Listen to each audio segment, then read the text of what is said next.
I think it would be benefit people's knowledge of what he did. So, but personally, I wouldn't be quite a fan. I think it's really interesting because I've never actually seen anything like that before, or ever had an idea like that before to do with such a massive world leader, country leader like Adolf Hitler. And I think it's really interesting to see the sort of backstory. Obviously it's not the true one, but it's really interesting to see a made up backstory about what his motives were and why from his childhood, so yeah. I think it's really sort of interesting. It's a massive surprise because people don't normally cover the subject of Hitler in any sort of thing. So to do that, that's just putting the film straight out there as something different completely already. I think it's quite interesting. Obviously, there's quite a few films about World War II, but from reading your story, you take it a bit before that, and that's not something that most films do. So I think that's really interesting. I think it's different because I think it's quite a taboo subject to talk about. So I think it'll have quite a big effect on the audience. I think it's a good idea because obviously, a lot of people are going to try it, so it'll be something different. Because normally you get it from war documentaries, not from their perspective.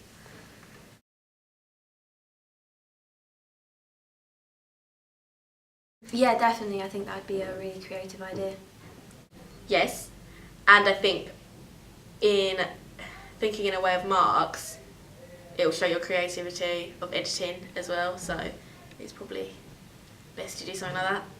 I think it would relate to the time quite well because if it's Hitler and he's really young, he's going to be 1910, stuff like that. So yeah, it's going to relate to the time really well. What are you doing, black and white complete, or are you just doing old tinge? Like an old tinge on it. Yeah, that's a pretty good idea. I think it sort of almost gives it away a bit more as to what's going on in the storyline, but I think it also could be quite creative and it might create a bit of an enigma for audience members that maybe don't know much about the time. Yeah, definitely. I think it will make people automatically, it connotes the idea of it being older, so I think it will just give the audience that other idea that it's set back. Yeah, because I think if you showed it modern, people just wouldn't associate it with Hitler, because obviously it was quite a while back now.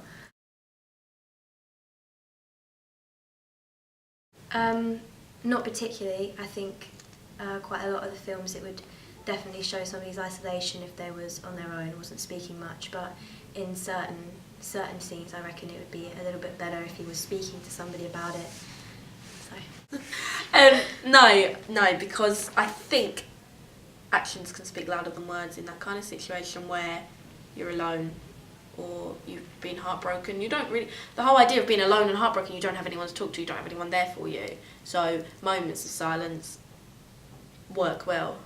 I don't picture it to have a lot of dialogue. I don't think you need that much. If you can sort of do it symbolically, that would be a lot better and have more effect, I reckon. I think that depends what stage you're in, because if you're in the stage of love, then obviously I think there should be a lot of dialogue. In the stage of loneliness and heartbreak, I don't think there should be a lot of dialogue unless it's monologue, so between the character and the camera, because it's a time of loneliness and a time for someone to themselves. Maybe not, no, because I think you need the dialogue to explain what the feelings are, but I also think you need the silences and the more emotional facial expression to show their feelings. I think it should have some, but I think you can do a lot of it just by actions and facial expressions and shots and stuff.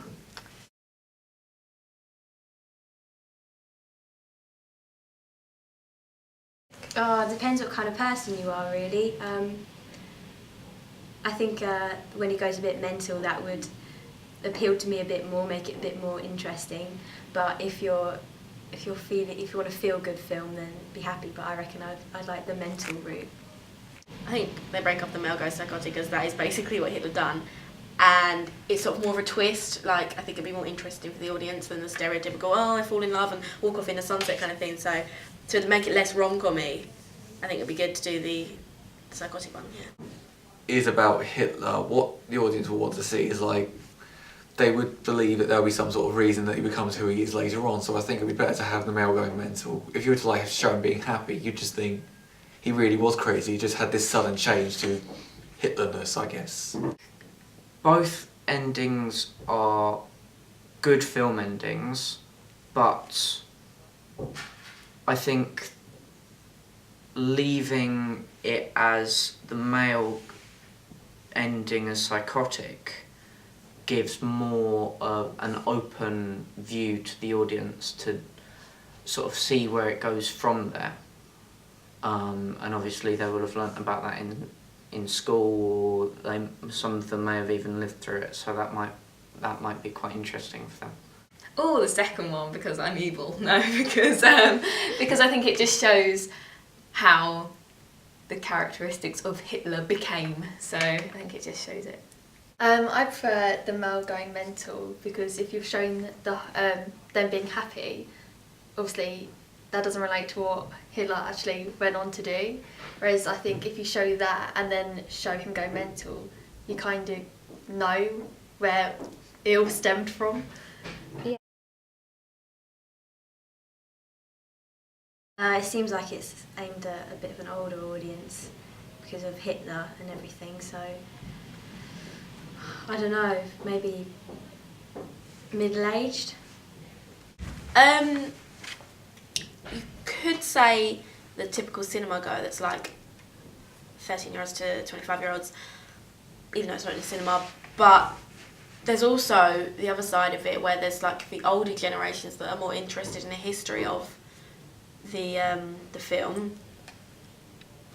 People that are quite interested in Hitler's like way of leadership and Hitler's way of war and stuff. And people who are interested in war. Yeah, I think it's quite a large audience. I reckon you got quite a variety there. Like, it would be aimed at people who would like look online stuff like that every day. So about teenager sort of years, about 16 to about 25 roughly, I reckon. But then of course you got like historians and people who may watch it. I got no idea there. Not entirely sure, but I'd say it would be sort of like 30 onwards, because they're often the people who are really interested in history, and so that's what I would say would be a main audience, like the beginning of, but I couldn't say a definitive ending. 16 plus, I would have thought. Probably maybe 16 to 19, maybe a bit more.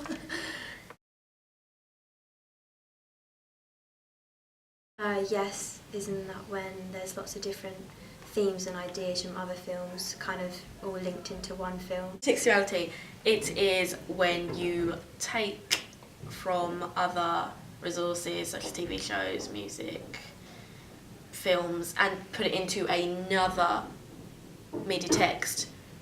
For example, taking influence from a TV show and putting that into a film, or taking influence from a film and putting it into a song. So it's mixing texts. I have. It means to borrow elements from another film, doesn't it? Yeah, that's right. Awesome. Intertextuality to me is one media text referencing another media text and maybe using some of the ideas from that text in itself. I've heard of it. I can't think of what it is. I was reading the word and I was like, I know that word, but I don't know why. Is it postmodernism? Yeah, it's to do with postmodernism. I know that much, but I just cannot remember. How bad's that? How terrible? What's not that bad? A film borrows our ideas from other films. In quite a remote, isolated area, it would kind of show the isolation of the character if he's going through heartbreak.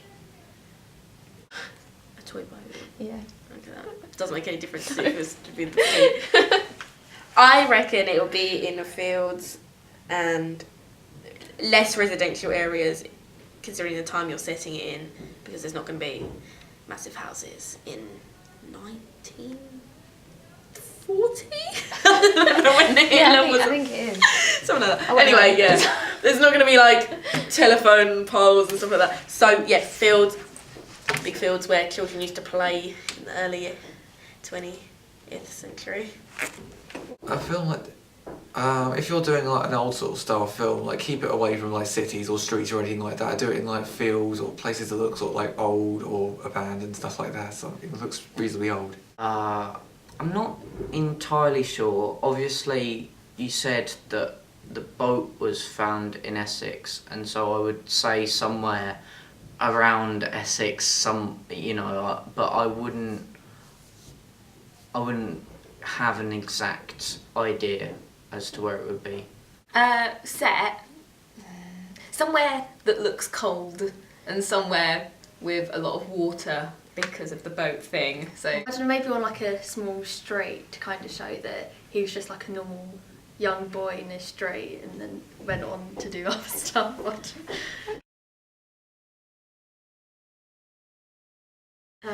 Slow music, I reckon, that would kind of fit the mood a lot more. Maybe something like a piano or a violin would be creative.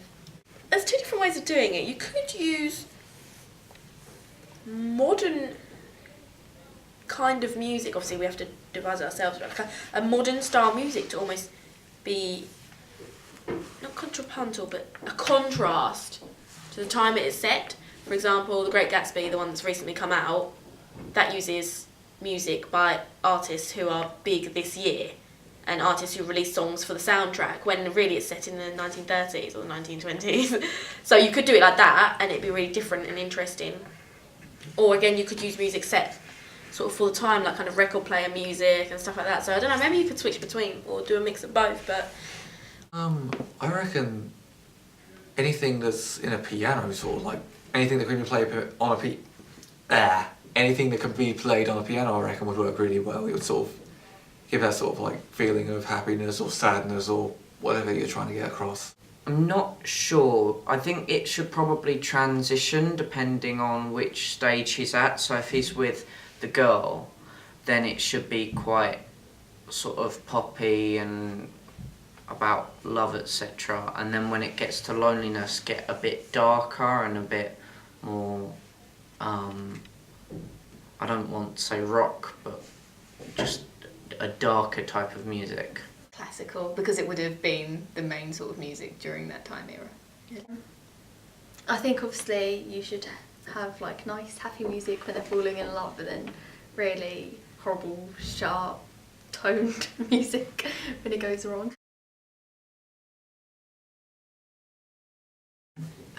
YouTube, I reckon if it's a short film then it probably would be most commonly found on YouTube.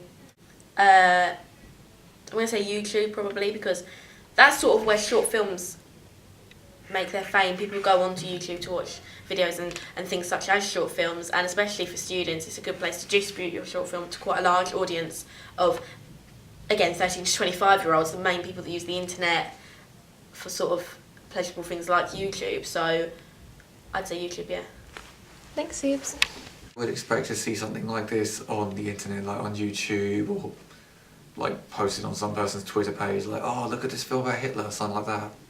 Probably somewhere like Vimeo or the BBC Short Film Network, somewhere like that.